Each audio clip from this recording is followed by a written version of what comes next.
Et c'est vrai que dans le monde spirituel chamanique, eh bien les sirènes, les génies, les esprits de la nature sont bel et bien réels. D'ailleurs, vous communiquez avec eux. Alors, dites-nous tout. Qui sont-ils? Quels sont leurs rôles? Et comment les invoquez-vous? Très bien. Moi, je suis d'abord premièrement initié. C'est d'abord dans le sang. C'est inné, comme je vous ai dit. Je suis un représentant de ma famille. J'ai été légué, j'ai été autorisé à un certain niveau, à un certain âge.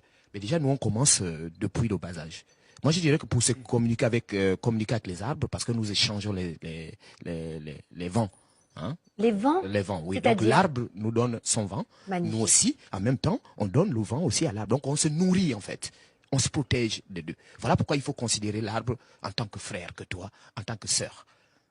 On est tous les mêmes créatures. Égaux. Oui, égaux. Merci. Merci, mon frère. Alors, ça veut dire qu'il faut respecter l'autre. L'arbre, faut le respecter, il vit, il danse, il chante. Quand vous passez à côté d'un arbre, vous lui dites bonjour? Bien sûr que oui. Moi, dans mon domaine chamanique, je communique avec l'arbre. Pourquoi? Parce que je sais qui est l'arbre.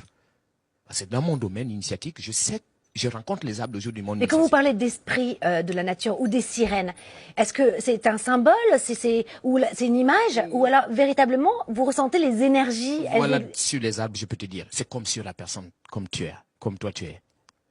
Tout de suite, je ressens une énergie parce que je suis averti, j'ai des accessoires dans mon ventre qui ont été donnés le jour de l'initiation. Ce sont des choses que je ne peux pas rentrer dans les profondeurs parce que vous n'êtes pas initié. Vous voyez, mais je m'arrête un peu en haut, dans les branches, au lieu des racines. Et les racines, je reste avec les racines. Sauf si tu t'inities un jour. Voilà, en ce moment-là, je peux rentrer dans les profondeurs, comment décortiquer le corps humain.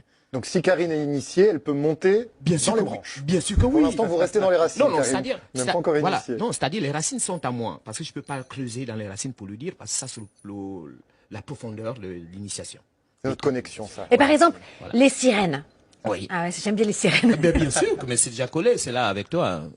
Ou les génies. Dans quel but les invoquez-vous? Et voilà, et d'ailleurs, est-ce que nous aussi, on a accès à cette dimension? Est-ce qu'on peut, et c'est même utile aujourd'hui de communiquer dans cet invisible, avec même les esprits de la nature? Bien sûr, crois en toi-même. Et les génies aussi vont t'écouter, vont te croire. Parce que le génie est dans toi. Il est en moi, il n'est pas à l'extérieur. Il n'est pas à l'extérieur. Et il peut être guidé aussi par toi parce que le choix vient avec le génie. Le génie dit l'esprit. Parce que quand tu as un esprit, il y a d'autres qui ont des mauvais esprits, bien sûr. Dans les entités, des mauvaises entités, des mauvais sorts, etc. Mais déjà, étant initié, même si tu n'es pas initié, il faut croire en soi-même. C'est-à-dire, tu peux faire un rêve. Regarde le début du rêve. Le début du rêve donne la réalité après.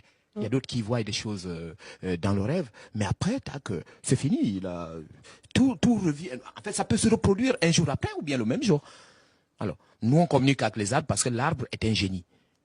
Et l'arbre est une âme plutôt. C'est une âme, c'est ça en français? Une âme. En bon français, voilà, une âme. Mais lorsque vous les invoquez, je vais aller jusqu'au bout. Oui, c'est important d'ailleurs, même pour nous, d'invoquer ces esprits. Bien sûr que oui. Et qu'est-ce que ça procure? Ça procure une grande protection. Alors,